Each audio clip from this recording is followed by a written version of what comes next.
Hey guys, Scott here with a quick video to help people get into the PvP in Elden Ring. Elden Ring is a lot of people's first From Software game, and a lot of them don't even know that there is PvP in the game to begin with. I know a lot of people in my comments are saying, how are you going to play this game past a couple of weeks if you're not speedrunning? The PvP in these games is an extremely unique, hilarious, amazing, frustrating, buggy, janky, wonderful experience, and it has not been matched by any other game. It is a very unique thing to be able to invade another player's world and try to mess with their single player story, basically. That's a very rare thing in games, so it's something that you should try messing around with every once in a while. So there are two main types of PvP in Elden Ring. There are invasions, in which you forcibly invade someone who's just trying to complete the game, and then there are duels, which are a more typical 1v1 fighting game setup, which you use the character that you've been building the entire time. Now both of these experiences are drastically different from each other. For one, when you invade, you can only invade players that are either playing co-op or players that have used a specific item called the Taunter's Tongue. Additionally, you can only invade players within a certain level range, usually skewed towards the person you're invading being equal or a higher level than you. Even more so, weapon upgrade levels typically play a part in matchmaking as well, in order to prevent scenarios in which players purposely underlevel themselves but have extremely upgated gear to basically smurf and one-shot people. Duels, however, are usually just a standard balanced match. They're going to be around your level, around your weapon upgrade level, and you should have a pretty fair fight. But how do you even start PvP in this game? There's no menu. It's not like a normal game where you just queue into it. You need to actually go out into the world and find the things that enable you to do PvP. Now, for dueling, it's very simple. For the Duelist for Old Finger, which can be found outside a big arena in Northern Limgrave, which is pretty much right around this area here, this item can be found pretty much immediately after creating a character. You can just ride straight there and get it, although beware there is a bit of danger in that area, and that's all I'll say. Now, when you use the item, you will drop this red sign on the ground, and any player who's playing online in that area that has the online features enabled will see your sign if they're in your level range. If they summon you, you pretty much just have a duel, you fight to the death, and that's pretty much it. That's how fight clubs work, that's how standard duels work, and that's how PvP tournaments work in all the Souls games, and it is no different in Elden Ring. So if you're looking for that more honorable 1v1 duel, that is the method of doing it. Now, invading is pretty much the complete opposite. Invading is scummy, it is scrappy, it is not honorable. Your only goal is to join the world of another player who is just trying to complete the game, and you're trying to kill them. Now, invading is far more complicated and requires the defeat of several bosses, although you can rush to it if you are a bit skilled. Early in the game, you may find items called Festering Bloody Fingers. Now, these are limited-use consumable invasion items that require no preparation and can be found and used immediately for a little early-game dip into invasions. Now, to get the permanent invasion item, the Recusant Bloody Finger. Well, actually, there are two invasion items, but I think this one is slightly quicker to get. There is a quest line that starts in the Liurnia of the Lakes region, and there is a great guide by Fightin' Cowboy that describes the steps involved in obtaining this item, and I'm just going to link that rather than just have an entire separate guide in this guide. You have to do a couple things. You have to run in a couple areas. You have to kill one boss, and then you can get it. The other item as well requires a couple of steps, and there are also guides for that, but I'm not really trying to make a guide. In this guide, I just want to go over the basics of PvP. So when you do invade by whatever means that you use, you will appear in the world of another player who is just trying to complete the game. If you do not immediately see them, their position is indicated on your compass by a golden circle. Just follow it until it disappears from your compass, at which point they should be within range to visibly see or even target. Now, earlier when I mentioned you can only invade co-oping players or those who opt in, I meant it. Almost every invasion you have will be versus 2 or even 3 enemy players.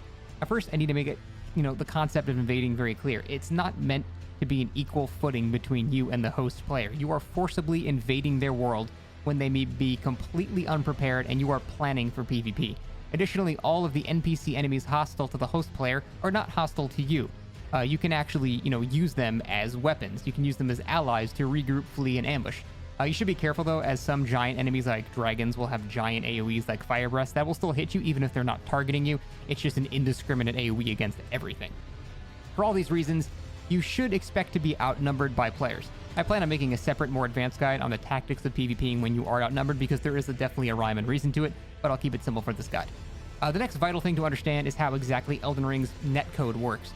To be perfectly honest, Dark Souls PvP is extremely janky and always has been. Elden Ring is unfortunately no exception. There is a golden rule of positioning to understand, and it kind of varies depending on the latency of the people that you're going against, because it's a peer-to-peer system.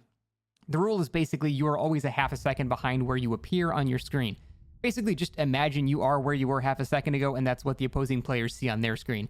It will be a bit less or a bit more depending on latency, but FromSoft games basically have no like movement interpolation for online play or latency. So you just have to accept this is how it works. This is why you can be running away from a player's attack and still get hit even if you were like clearly out of range. It's because on their screen you were just barely still in range. I actually made a guide about this for Dark Souls 2, but it's still extremely relevant here because it's the exact same system. So I'll just link that in the description as well, and maybe you can watch that and understand exactly how it works, because it is very janky, but learning how the jank works is key to becoming good at PvP. Is it dumb this is how it works? Yes. I don't know how, you just get used to it though once you do it for a little while. It's not great, but this is just what it is. For the record, the half-second rule basically applies to everything, so even parries. For example, if you want to parry a player, you would parry earlier than you would parry an NPC because you need the latency differential to account for the fact that your animation is going to start later on their screen. And there's a whole science to it, and it's kind of a mess, but once you learn it, it's sort of a jank you just learn to deal with. Now, when you invade, you receive 3 of this item called the Phantom Bloody Finger. These items allow you to quickly reposition or recuperate or even find a host that has just gotten too far away from you. Additionally, when you invade, you may also see a message saying a hunter has joined the world. Hunters are essentially just the cops of Elden Ring, players that defend hosts from invaders. They aren't inherently weaker or stronger than you, they're just another player you're going to have to cut down. Now, the thing is, invasions are meant to be kind of scrappy and dirty. Like, don't play fair, because the 3 people beating you down are definitely not going to play fair. Your sole goal is to kill the host player, and everything else is secondary. Even if you die a second after the host does, you still win and get the reward. Use whatever backhanded tactics to kill the opposing host that you have, knocking them off ledges, using NPCs as allies, disguising yourself as a box and ambushing them, really anything. Invasions are not the place for honorable duels. If you kill a player that is supporting the host, you will actually receive more charges to your healing flasks, allowing you to, continue staying in the fight. If you kill the host and you win, you will receive a powerful item that grants you a long-lasting buff depending on which great rune you have equipped. If you aren't familiar with what those are, just play the story and you'll find out. But most importantly, you can invade for the satisfaction and just the adventure. And this is where you have legendary experiences that are just so fun.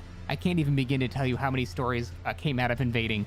Just like in this game, I chased like 3 players across like a plains for 40 minutes, just across like the entire world. And then right at the end, I just knocked the host off of a ledge and he died right before I died. Like, the vastness of the world really enables these unlimited possibilities, which is why the PvP in these games is so incredibly unique.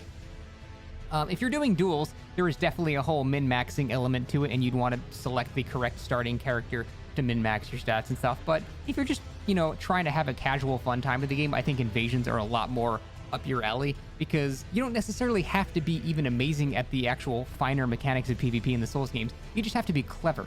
Just having some method of knocking them off a cliff or ambushing them with enemies or just being clever is sometimes even better than having individual skill in the game.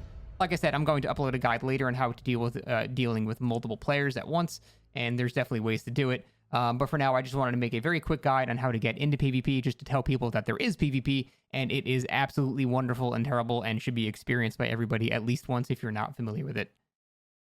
Other than that, I think that is about it, guys. Thank you so much for watching, and I will see you next time.